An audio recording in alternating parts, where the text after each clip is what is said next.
Now, switching the gears a little bit, the nanomaterials is not something new that we thought about as scientists in the last couple of decades. Nanomaterials have actually existed for a very, very long time. In fact, dating back to 4th century Roman Empire, we have this Lycurgus cup that actually is dichroic, so it appears different colors depending on how the light is shining on it. And that's because it has metal nanoparticles in them. And if you look at these cathedral stained glasses in Europe, these yellow, the green, the reds, the yellows, and blues in these stained glasses also come from metal nanoparticles that are in these stained glasses. And this is just an example of metal nanoparticles. There's also lead sulfide nanoparticles that were used as hair dyes in the Egyptian Empire. There was also iron, very, very strong iron, Damascus iron swords that were shown to have iron carbide nanofibers in this.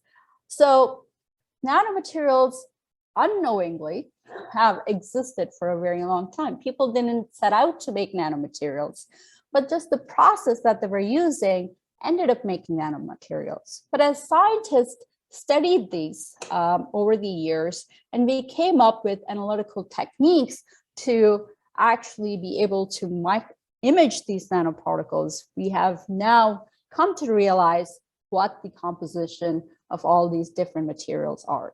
So the red color that we see in this cup, the red color that we actually see in the stained glass, and the red color we have all seen by now, which is in these rapid antigen tests, that red fluid we all see flow across these COVID tests, are all the same material. And these are all gold nanoparticles. And you might be saying, well, wait a minute, gold is, well, gold. But again, this is one of those nano properties. When we take this bulk gold and break it down to very, very, very small, tiny nanoparticles, we actually create these kind of red color. In fact, we can create many different types of color depending on the size and the shape of this gold. So these are special types of nanomaterials known as plasmonic nanostructures. So for something to be plasmonic, they have to satisfy very specific set of conditions with their dielectric properties. I'm not going to get into that. But what plasmonic nanomaterials are capable of is that they absorb and scatter specific wavelengths of light very strongly. So what this means is that those beautiful colors that we see, those vibrant colors, we actually don't need a lot of material to get those vibrant colors because they absorb light so strongly and they scatter light so strongly. So we need very, very tiny amounts. We can also change the color depending on what the material is made of, what the size is, and what the shape is, right? So as we increase the size, the color shifts. As we change the shape, so you can see as we go from these sort of nanorods to longer nanorods, we can see the color also changes. And the other thing these plasmonic particles can do that is very exciting is they can actually take light and convert it into heat. And this is known as photothermal effect. And this heat is actually very localized. So it's just around these nanoparticles.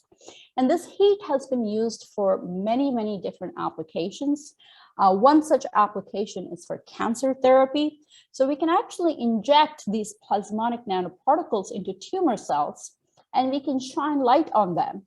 And when we shine light on them, the nanoparticles absorb that light and convert it into heat. And because the heat is localized, it's only the cells, the cancer cells around those nanoparticles that end up getting killed, leaving healthy cells alone. And this heat can be used for many different applications beyond cancer therapy. Well, that's one of the applications for this. The downside, however, of the plasmonics field is that a lot of the applications rely on gold. And gold is not cheap, and it's not available in large amounts. And you can see some of the other metals that have been explored. So we have silver, Again, silver is not the cheapest material that's out there. We also have things like aluminum and copper. And the problem with these elements is that they tend to oxidize. And when they oxidize, they actually lose or at least dampen their plasmonic response. So there has been a lot of efforts to find replacements for these very expensive materials.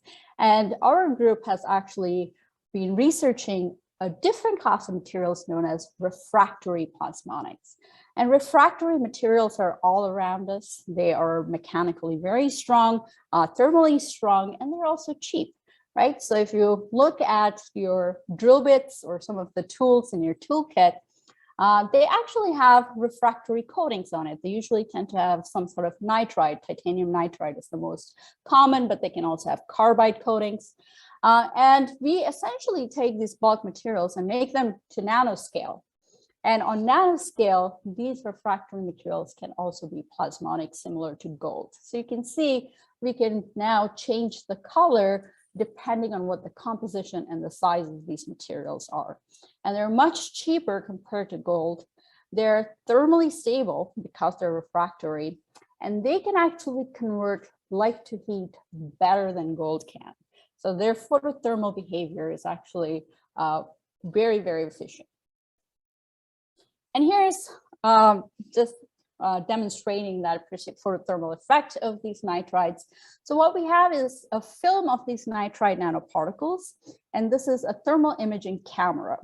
And when I play this video, you'll see right now the temperature reads to the room temperature, but once we shine light on it, you'll see this temperature ramp up.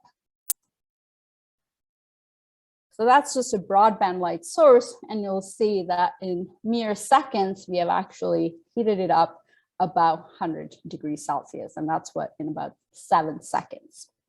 And more recent research has shown that actually this is more limited by the resolution of the thermal imaging camera and how fast it can read the temperature change, and the film actually heats up much faster than that. So why do we care about the photothermal effect? Now, we saw it's used for, cancer therapy, but there are bigger challenges that could be addressed using these materials. Now, one of the big challenges humanity is currently facing is clean or freshwater crisis. Now, living in Canada, we are quite lucky, and we might be shielded from this issue because we do have access to plenty of fresh water, but rest of the world is actually not as lucky. And there are many parts in the world where people do not have access to fresh water throughout the year.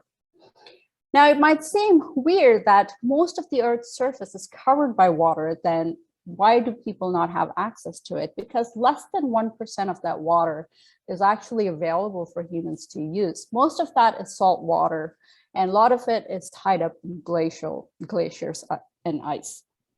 So a very, very tiny proportion is available for people to drink. In fact, there is 1 in every 9 people on this planet who actually don't have access to drinking water. And there are millions who die every year from waterborne diseases because they don't have access to clean water. Now, we can use these plasmonic materials to actually create drinking water. So the idea here is that we can coat these nanoparticles onto a porous paper, right, cellulose paper, and we can place that on top of water that needs to be purified. We can use solar energy as our light source, which is freely available to everybody. And these nanoparticles can then absorb that sunlight, convert it into heat, use that heat to boil water. And that boiled water can then be condensed as purified water. And this water would be free from any salt, any microbes, or any metal ions that would be there.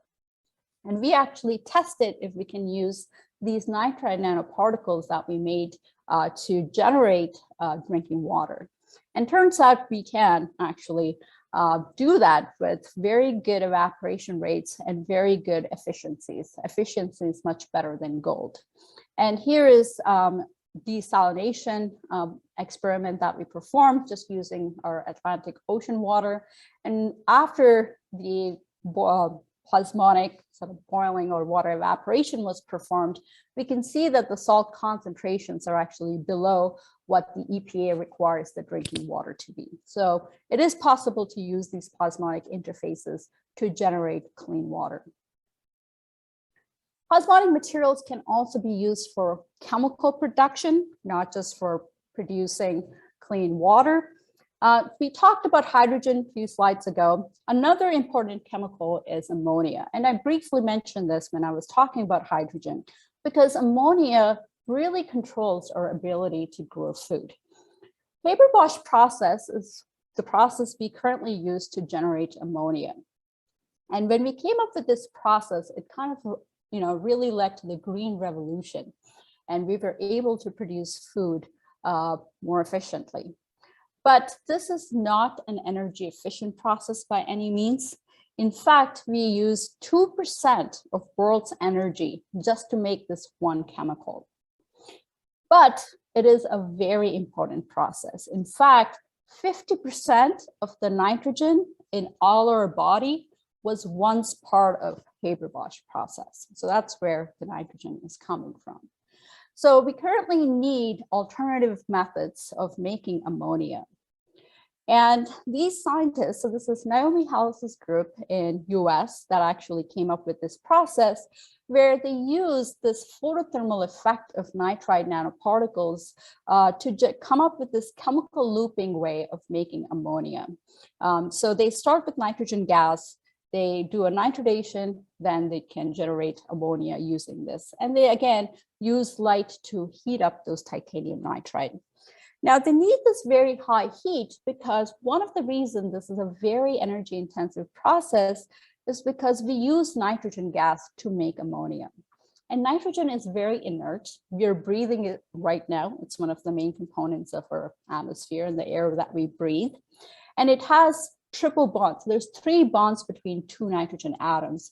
And it's very, very strong. And there's a lot of energy that's required to break that. And we can generate that heat using these plasmonic nanoparticles. We can also use it to convert carbon dioxide into useful chemicals as well. So if we could capture carbon at the site of production and store it, and then we can use these plasmonic nanoparticles to convert them into hydrocarbons rather than digging petroleum products from oil reserves. And when we burn these hydrocarbons, again, we can capture their carbon dioxide and we can have a cycle rather than releasing that carbon dioxide into the atmosphere as a potential solution. So hopefully today I've been able to show you some of the uses of the nanomaterials that are being made in our lab. So nanomaterials, with the combination of their very unique properties, with the high surface area that these materials have, which require us to use less of them, and with the added benefit that our group is trying to look at using more abundant materials, we hope to solve some of the big challenges that we are currently facing, such as generating clean electricity, producing chemicals, and also producing clean water. So by combining nanomaterials and solar light, hopefully we can come up with processes that can lessen the carbon dioxide emissions of the current methods. And hopefully we can help keep our planet in the future. I'm not saying that this is going to solve climate change by any means, but what we hope is by adapting some of these radical new ways of producing electricity and chemicals, we can at least slow down at the rate at which we're destroying Earth. And hopefully that will buy us some time to come up with more viable and permanent solutions. With that, thank you all for your attention, and I would be happy to answer any questions.